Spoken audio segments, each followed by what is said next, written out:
une histoire personnelle.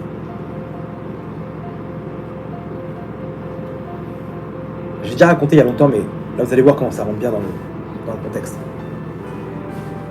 Quand je venais de faire tchouva, j'ai subi une série d'épreuves terribles. Ma vie, vraiment, j'étais au top dans tous les niveaux. Mais j'avais un mal-être. Un mal-être de me dire, mais quoi, ce monde-là, quoi il sert? Au Hachem, j'étais toujours dans... J'ai fait tchouva, j'ai fait les Shabbat et les Mitzvot. On va dire que ce que vous voyez aujourd'hui, ça a commencé là-bas. J'étais un mec qui travaillait, qui bossait, qui avait ses études d'ingénieur, j'étais après l'armée. Tout ce qu'un jeune il peut demander, je l'avais. J'étais quelqu'un d'accepté dans la société, quelqu'un d'actif. J'avais des... Vraiment, j'étais même limite à l'école, je faisais partie de ceux des meneurs, vous voyez ce que je veux dire, les gens qui mènent les groupes. J'avais tout pour réussir. Mais j'avais en moi un vide. Je me disais, mais à quoi il sert ce monde? Et de plus en plus, je cherchais Hachem. Et encore Hachem.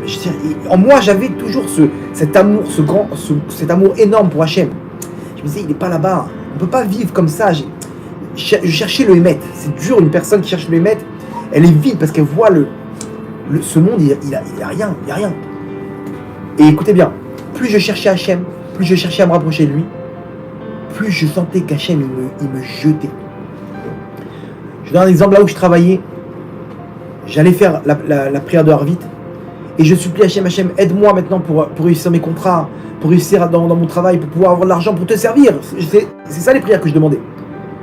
Et je priais de tout mon cœur à Hachem. Je finissais la prière, je retournais au travail. Le mec il venait me voir, il me dit tes contrats là, les 4 ils ont sauté. C'est impossible. Que des épreuves. Tout ce que je priais, j'avais l'inverse. Vous vous rendez compte d'une personne qui cherche à trouver grâce aux yeux d'Hachem par l'intermédiaire des besoins que j'avais. Et je recevais que l'inverse. Des claques sur claques. Je ne vais pas vous détailler tout ce que j'avais. Le lendemain, il me vire du travail, il me dit bon, allez, on a besoin de faire du ménage. Et j'étais là, mais je dis Hachem, mais pourquoi tu me fais tout ça? Pourquoi je demande à réussir pour toi? J'ai compris que ça passe pas par toi. Mais j'ai des besoins, j'ai besoin de ton aide, Hachem. J'ai besoin de ton aide. Et Hachem, non seulement il m'aidait pas, mais il me rendait la vie amère. Amère, c'était une période que je souhaite même pas au pire de mes ennemis. Jusqu'à que un copain il me chauffe pour aller à Ouman. Et je devais aller là-bas. Il m'arrive un truc, mais impossible. Le billet il saute, le billet il est annulé.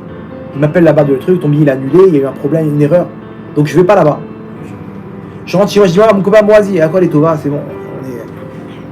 Je suis quoi? Mais je suis parti. Je rentre chez moi à Ashdod et dans le bus, je dis pas un mot. J'ai mon cœur, il me faisait mal. Parce qu'en tête, j'avais une chose qui est Hachem il veut pas de moi.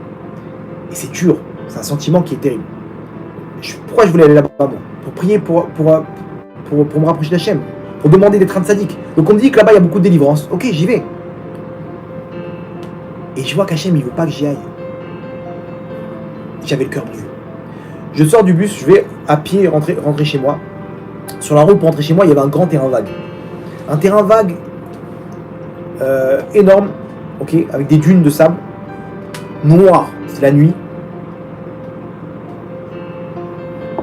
Je sais qu'il faut que je pleure. Je sens cette douleur comme ça dans mon cœur. Ça me faisait trop mal.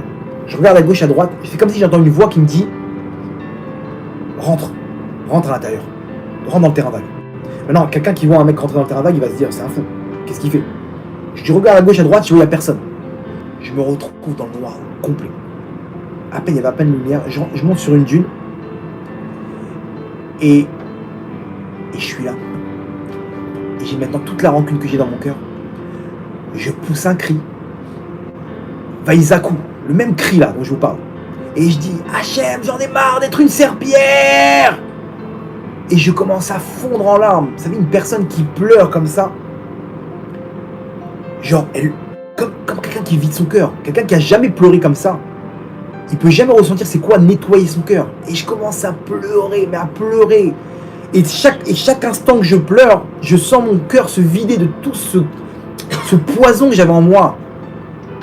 Et Hachem, en fait, il m'a poussé à la fracture.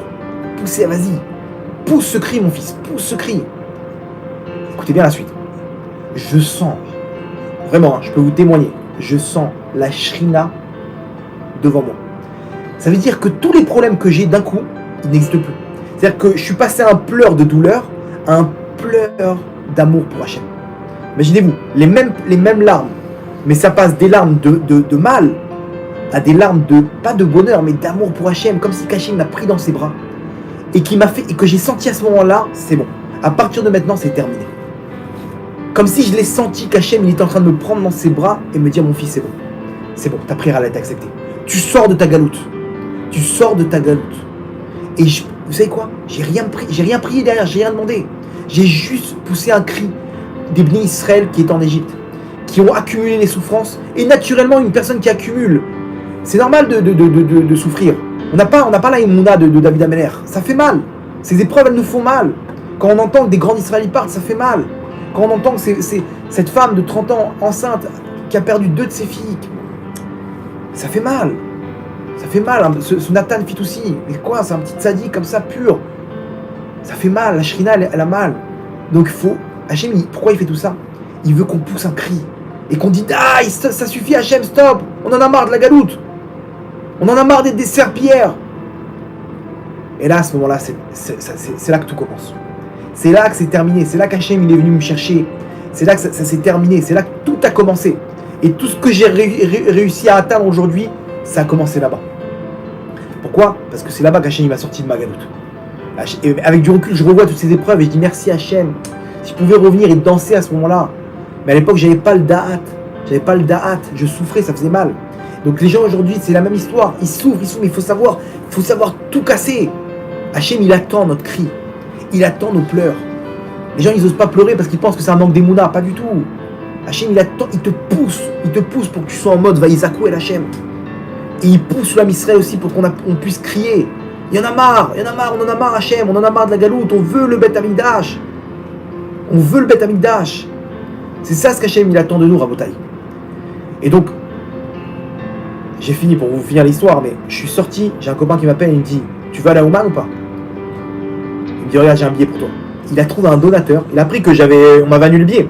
Il m'a dit, j'ai appelé un mec, je lui ai dit, écoute, il y a quelqu'un qui cherche à la Ouman, il ne peut pas à la Ouman. Tu veux prendre le mérite ou pas? Bien sûr, vas-y, envoie-moi son nom, sa tauda, tac, il m'a pris le billet. Juste avant, il m'a appelé, il m'a dit, tu veux aller ou pas? Non, j'étais les yeux gonflés d'avoir pleuré. J'ai dit, bah ouais. Il dit, ok, tu pars avec nous. Imaginez-vous, Hachem il est venu me chercher de là-bas, tout le monde connaît les délivrances qu'il y a à Ouman. Là-bas, j'arrive à Ouman. Hachem, il a trouvé l'élément, qui est Rabbi Nachman, pour me sortir encore plus de la galoute dans laquelle j'étais. Il m'a nettoyé mon cœur, Hachem. Il m'a donné tous ces cadeaux que j'ai aujourd'hui. Cette sadéquette qu'Hachem m'a donné, tous les cadeaux, je ne peux pas vous détailler tout, mais Hachem, tous les jours, il me donne des choses qui auraient pu me prendre des années pour y arriver. Comment ça a commencé? Moi, la délivrance finale, elle arrivait individuellement pour moi à ce moment-là. Et aujourd'hui, si je pouvais donner à n'importe quelle personne au monde de vivre quelques instants de ce que je vis, c'est une Géoula individuelle. Une joie interne individuelle. Tout le monde peut le faire. Vous avez vu, ça n'a pas dépendu de mes mérites, rien du tout. Ça dépend de Vaïzakou. Et tu fais la Shrina, elle vient automatiquement te prendre dans tes bras. Donc c'est ce qu'il faut qu'on fasse. Pour la petite histoire, je suis revenu prier au même endroit.